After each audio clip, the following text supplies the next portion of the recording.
Kamusta po muli mga katambay? Magandang araw po, tanghali, hapon, gabi, madaling araw po sa ating lahat. Siyempre po, saan man sulok po ng mundo, tayo na andon mga katambay. Sana po'y maingatan po tayo. Ito po mga katambay, samahan niyo po akong magkomento po muli. At komentuhan po natin mga katambay, alam naman po natin ang nangyayari po sa atin. Araw-araw sa ating politika, sa ating bansa, di ba? May mga kaganapan po tayo, lalo po ngayon. Nakita po natin yung mga naglabasan na hindi maipaliwanag na pera. Katulad po ng pera sa PhilHealth, di ba?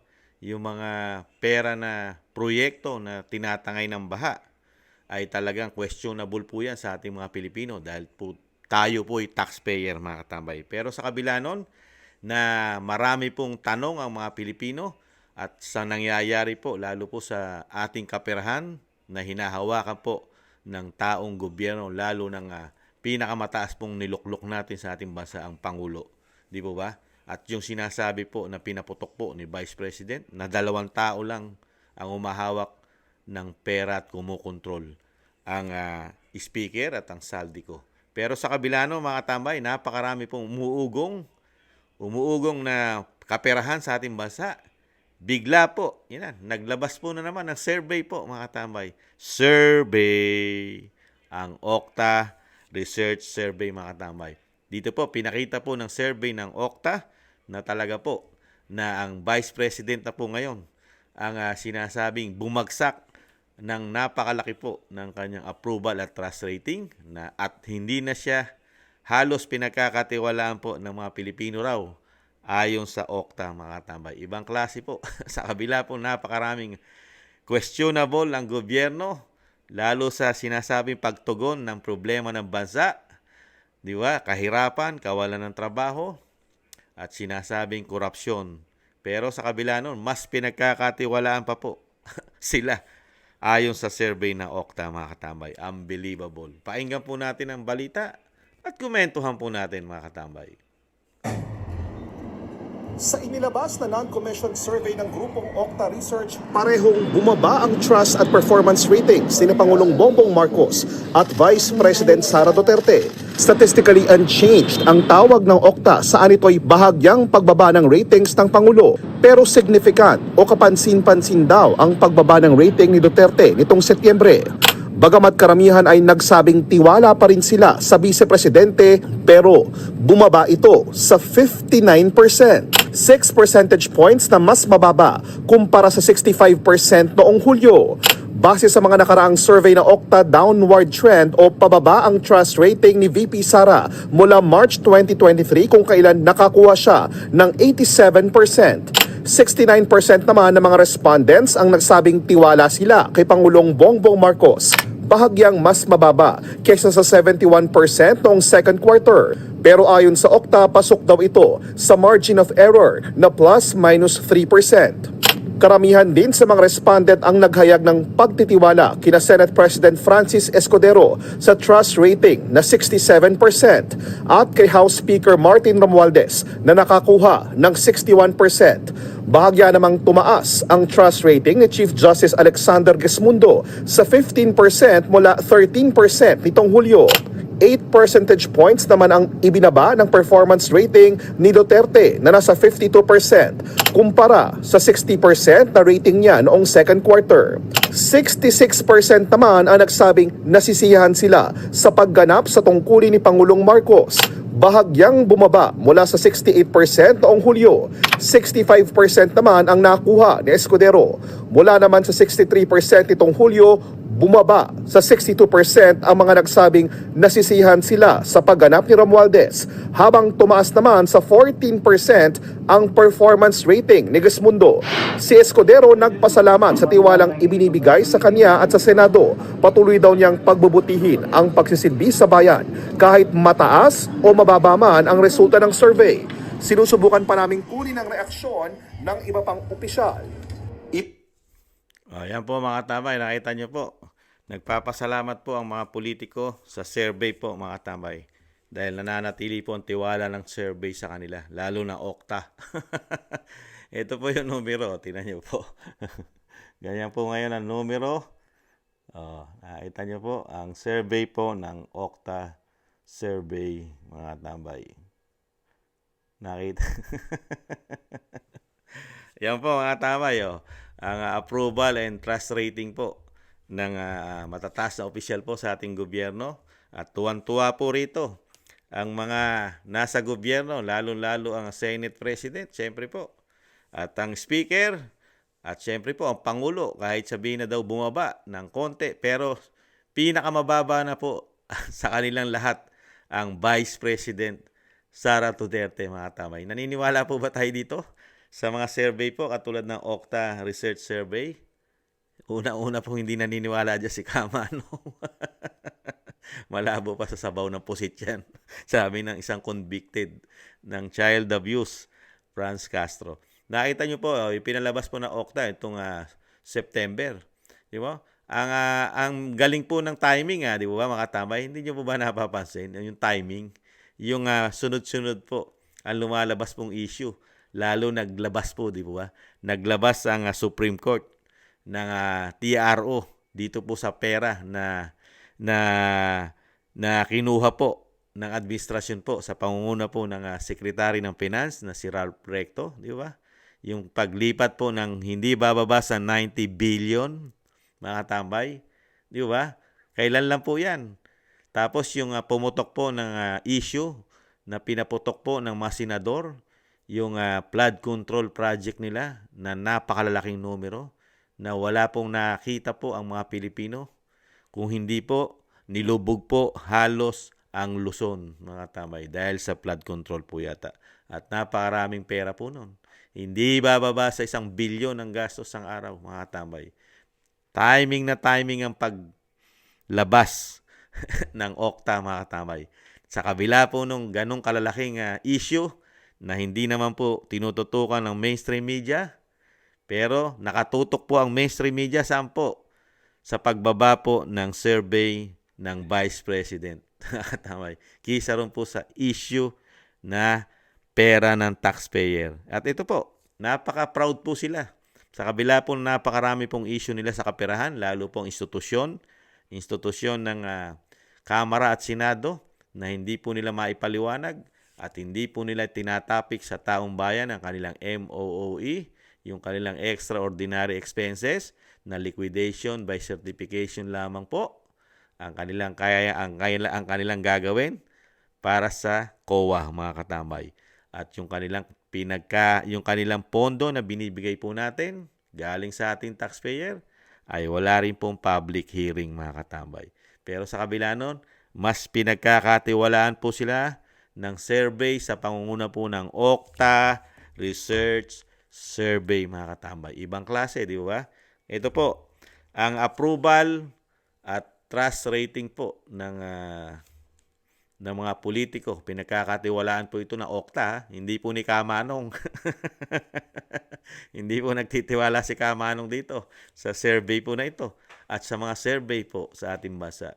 Napakahirap pong pagkatiwalaan yan kung ikaw po ay nag-iisip. Kung ikaw ay may isip at nasa wastong isip, napakahirap pagkatiwalaan ng mga survey. Dahil hindi mo naman sinesurvey lahat ng butante. Bine-brainwash mo lang. Bine-brainwash mo lang utak ng mga hindi nag-iisip. Di ba? Saan ka nakakita na survey? Ito yun na yung magre-representa sa'yo sa hindi bababa sa 30 to 50 pataas million botante sa ating bansa. Tapos kukuha ka lang ng figure na 1,000, 2,000. Tapos sila na yung sasabihin mo na magpipresenta sa'yo sa majority ng botante ng hindi bababa sa 30 to 50 pataas million. Di ba? Meron kasama pa mga OFW dyan na million din. Kaya malabo yan eh. Ito po kasing survey, komento na yung lingkod. Lagi kong sinasabi, nasa tamang presyo po yata yan. Kung sino po ang malaki bidding yata, yung lalo na kung malaki yata ang bayad dito sa kumpanya, di ba? Talagang lalabas ka riyan.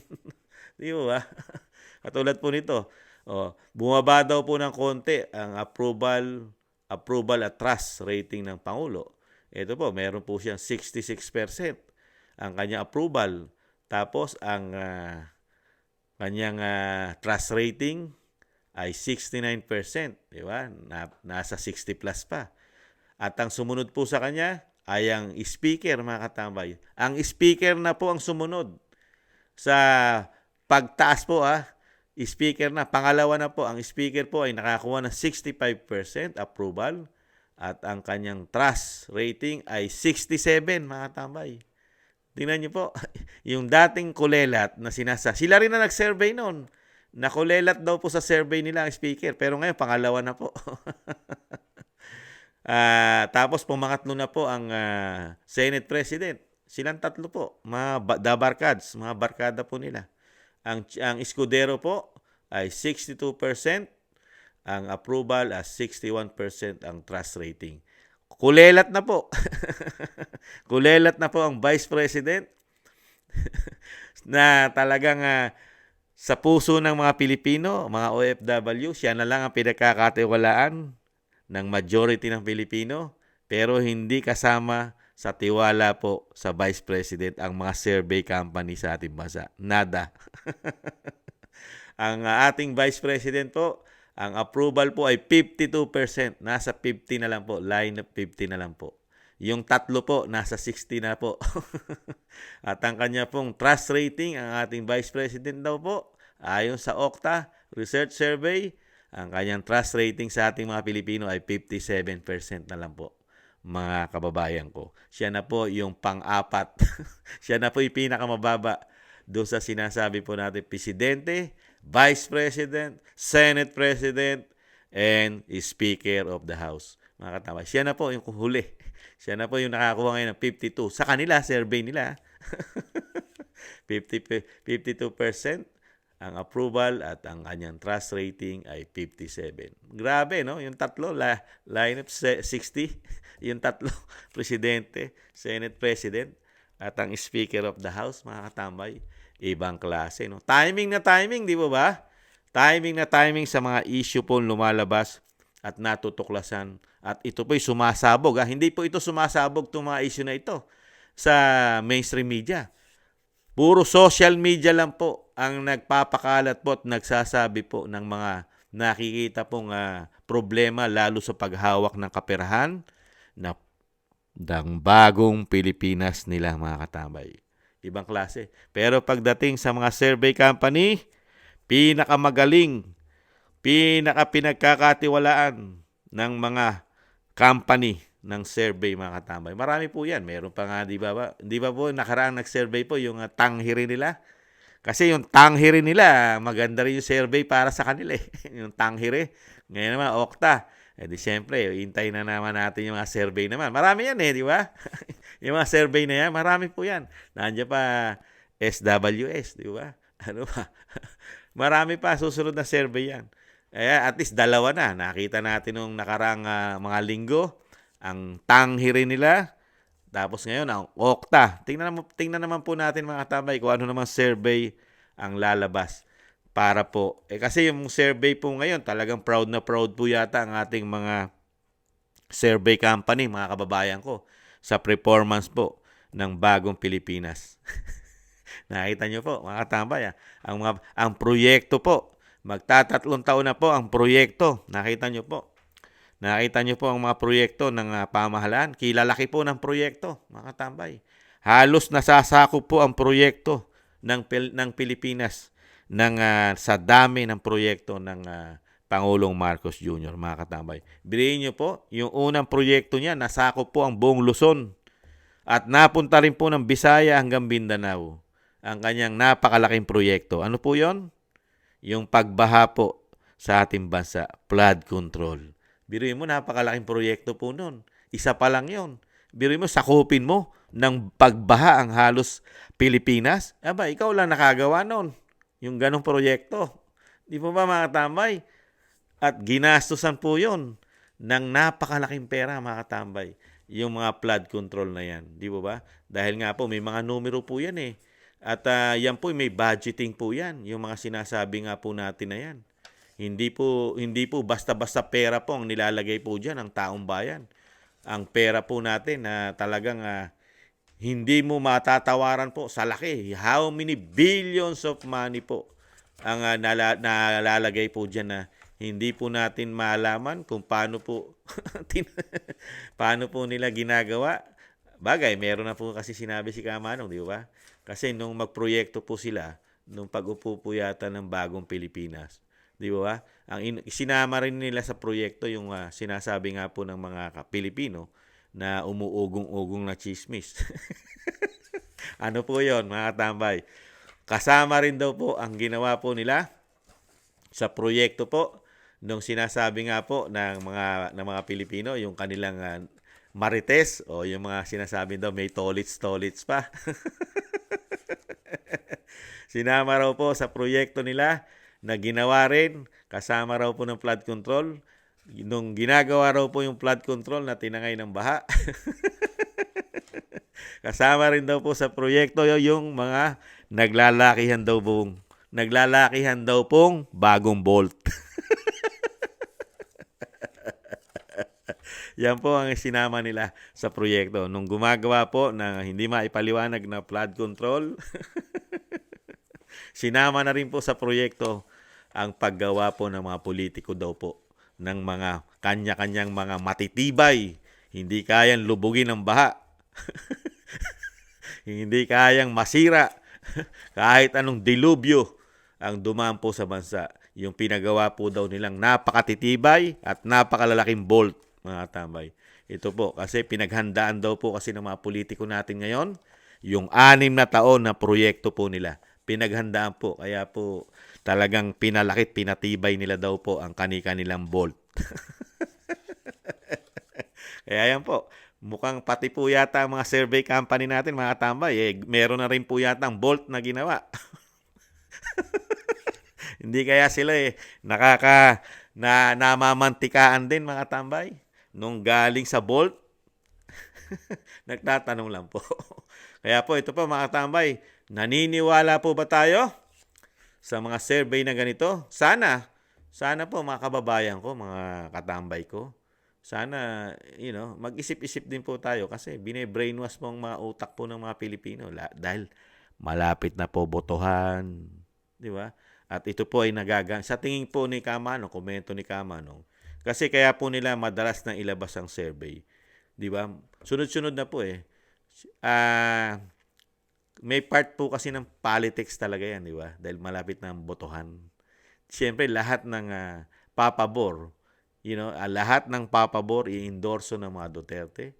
Tapos, pinalalabas ng mga survey company yung tiwala ng Pilipino kuno na yung approval at trust rating, yung approval ng mga Pilipino ay napakababa na sa isang Duterte, sa isang Vice President. Tapos, sa kabila na yung tatlo, yung parang para daw silang mga three stooges, sabi po, yung ang Pangulo, ang Speaker, at ang Senate President, ay napakatataas ng survey. Siyempre, lahat po ng kanilang i-endorso na politiko sa ating bansa sa susunod na taon dahil ayon sa survey nila ay napakataas po ng tiwala ng tao at yung mga approval, trust rating nito, mga katamay. Siyempre po, napakadali po yatang gamitin na ipanalo dahil kung sa survey nga naman ibabase, pwede po daw itong magamit ng COMELEC.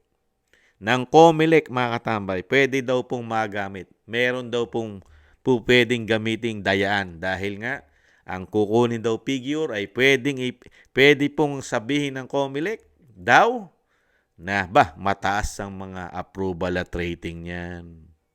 Di po ba? At lalabas at nakikita din naman po natin, inilalabas po ng survey po nila, lalo po ang tanghirin nila at ito pong okta nila. Talagang nakita naman po natin. Halos ang mga politiko pong inendorso ng bagong Pilipinas nila ay nangunguna po sa survey nila, mga katambay. Kaya po pwede po talagang mangyari po yung mga umuugong-ugong na ibe-brainwash na ang utak mo, itatanim na sa utak ng mga Pilipino, ang survey ay kapani-paniwala at po pwedeng manalo ang mga politiko bandang huli. Di ba? Napakadali. Simpleng-simpleng dayaan po yata yan. Easy. Easy. Walang kahirap-hirap na dayaan, mga katambay. Survey lang ang gagamitin mo. Napakadali na.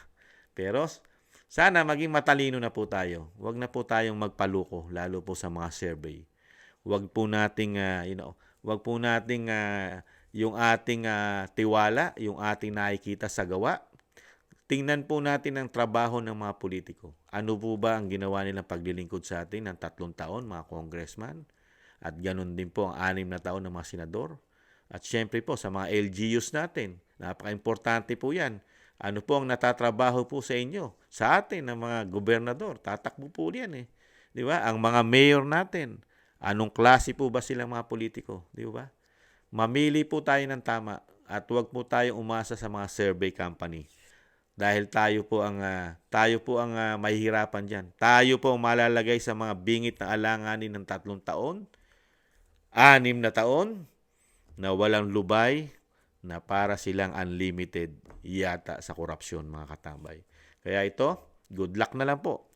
At tayo po mismo ang gagawa ng paraan dito, di ba? Gawin po natin kung ano po ang ginawa natin nung panahon po ni dating Pangulong Duterte. Di ba? Ang dating Pangulong Duterte, walang kakampi, walang mga political, walang kung ano-anong sinasabing mga congressman, mga senador, mga governor, mga mayors na kumampi sa kanya. Pero taong bayan po, taong bayan, mga Pilipino, mga OFW ang naging kakampi po ng mga Duterte. Pwede po natin ulitin yan, mga tama. Ipakita po natin, lalo po ngayon, midterm election, mga senador po yan, congressman, governors, mayors po ang iboboto natin. Ipakita po natin. Kasi po, kailangan po natin ipakita yung talagang yung problema na nakikita natin na hindi natin nakikita na solusyon na ginagawa nila. Ipakita po natin sa boto yan. Di po ba?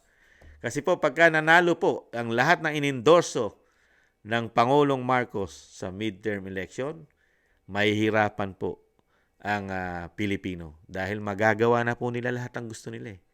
Wala na po makakita ng mali dahil makukontrol na po nila lahat anuman ang gustuhin nila, lalong-lalo sa pagbalangkas ng saligang batas. Di po ba? Kontrolado nila eh. Ngayon nga lang, kontrolado nila ang Kamara at ang Senado. Nungka na makabalik pang muli yan. Ano pa asahan mo? Wala na nga nakakitang mga politiko. Mga Duterte na lang po nakakita po yatang halos ng mga politiko na nangyayari pong problema sa ating bansa. Pero halos lahat po ng nasa administrasyon, wala po sila nakikitang problema ng bayan. Di po ba? Kasi mismo yung mga politiko po, nakaalyado po ng bagong Pilipinas, ang nakikita lang po problema, Duterte eh. Yung kaalyado. Wala po sila nakikita ng problema natin sa kahirapan, sa kakulangan ng trabaho, sa nagmamahalang bilihin. Di ba? Wala eh. Kaya nga dinadaan na lang tayo sa survey eh. Dinadaan na lang tayo sa performance na magaganda ginagawa nila dahil mataas sila sa survey. Pero sa realidad, wala po silang natrabaho. Wala pong natrabaho ang mga halos kaalyado ng bagong Pilipinas. Lalo po sa Senado at Kamara. Ano po? Magtatatlong taon, binakbakan lang po ng binakbakan ang isang pamilya. Duterte. Di ba? At yung mga nakapaligid po rito, yun lang po ang tinrabaho sa atin halos ng napaagagaling na kapita-pita-pitagang mga mambabatas, mga katambay sa ating bansa. Pero pagdating sa survey, yun po ang kanilang ginagamit sa atin ngayon. Ipinamumukha po sa atin ang survey, nakatiwa-tiwala pa rin sila, mga katambay. Muli po si Katambay Manong, siyempre po maging matalino na po tayo at huwag na po tayong paggamit sa survey nila. Maraming salamat po sa mga nakagusto po, siyempre po ng ating Tambayang Makabayan sa YouTube at TikTok. At thank you rin po mga katambay sa mga nagla-like, share, comment, and subscribe. Maraming salamat po. Sa muli po mga katambay, ingatan nawa po tayo. Paalam. Bye-bye.